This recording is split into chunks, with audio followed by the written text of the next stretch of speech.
Привет, друзья! Сегодня мы расскажем вам историю, которая напоминает сюжет из фильма «Один дома».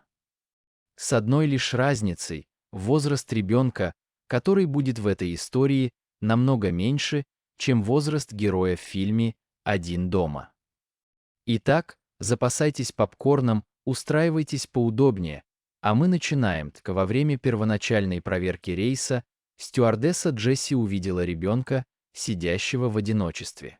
Подумав, что родители могут быть где-то рядом, она обошла весь самолет, но не нашла никого, кто был бы ответственен за ребенка. К удивлению экипажа, ребенок не был зарегистрирован в списке пассажиров. И стало понятно, что ситуация далека от штатной. Джесси начала расспрашивать пассажиров, но, к сожалению, никто не видел ничего, что касалось бы пропавшего ребенка или его родителей. Тогда она осторожно подошла к ребенку, чтобы поискать какую-либо информацию, которая могла бы помочь идентифицировать родителей ребенка. И тут она заметила кое-что странное, привлекшее ее внимание. Пододвинувшись ближе к ребенку, она увидела записку, прикрепленную к его одеялу. На ней было написано: «Пожалуйста, позаботьтесь о нем». Это сообщение только добавило Джесси беспокойства и недоумения. Стюардесса поняла серьезность ситуации и оповестила весь экипаж. Пилот связался с аэропортом и сообщил о происходящем на борту. К их удивлению, они получили довольно странный и неожиданный ответ: имя ребенка не фигурировало в списках пассажиров. Полиция немедленно принялась за работу, связались с авиакомпаниями и еще раз проверили список пассажиров рейса, но имя ребенка также нигде не фигурировало. Они даже изучили записи с камер видеонаблюдения в аэропорту, но ничего не нашли. Тем временем малыш начал безутешно плакать, не находя рядом матери. Его крошечный голос эхом прокатывался по всему самолету, вызывая тревогу у пассажиров. Джесси попыталась успокоить ребенка, напевая ему и играя с ним.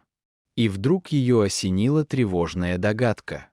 Состояние ребенка было намного хуже, чем они первоначально полагали, и признаки начали проявляться. Ребенок начал потеть, отчего Джесси сильно забеспокоилась. К счастью, в самолете оказался врач. Он без промедления осмотрел ребенка и определил, что ему нужна немедленная госпитализация.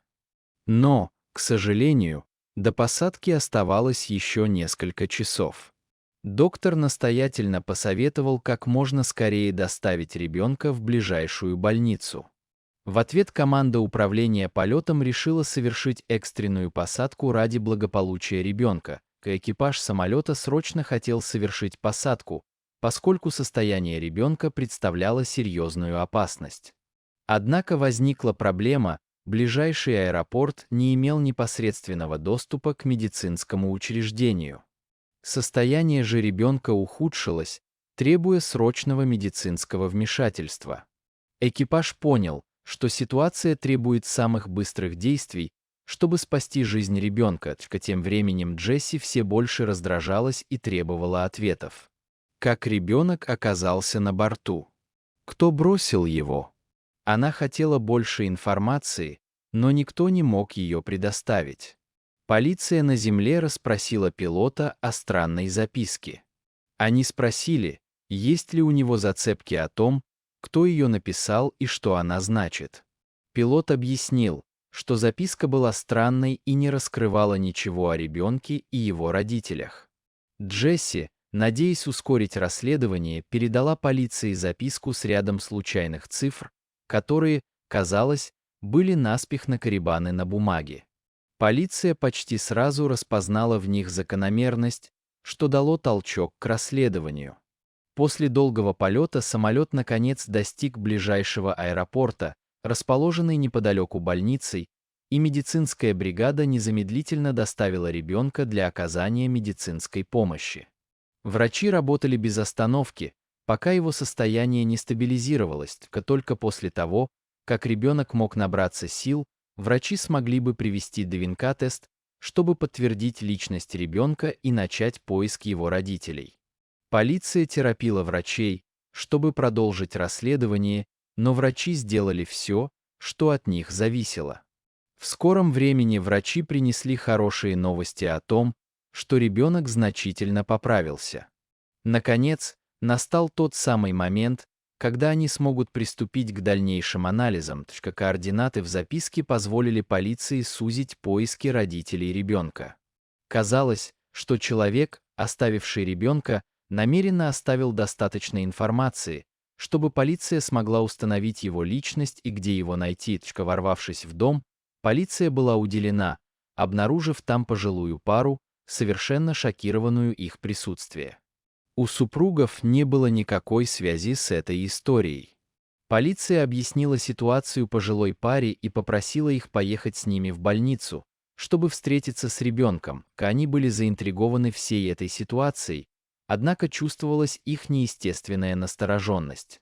Пожилую женщину звали Меган, и она сказала врачам и полиции, что понятия не имеет, кто этот ребенок. У нее не было намерения забирать его домой. Врачи попросили Меган сотрудничать и сдать анализ ДНК, но она первоначально отказалась. После теста их отвели в отдельную комнату для допроса полицейскими детективами. Детективы расспрашивали пару о том, почему на основании записки ребенок мог быть отправлен к ним.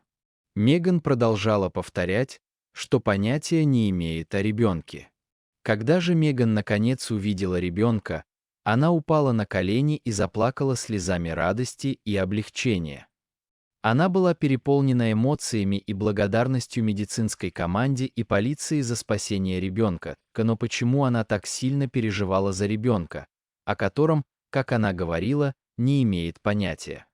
И вскоре в помещениях бежал один из врачей.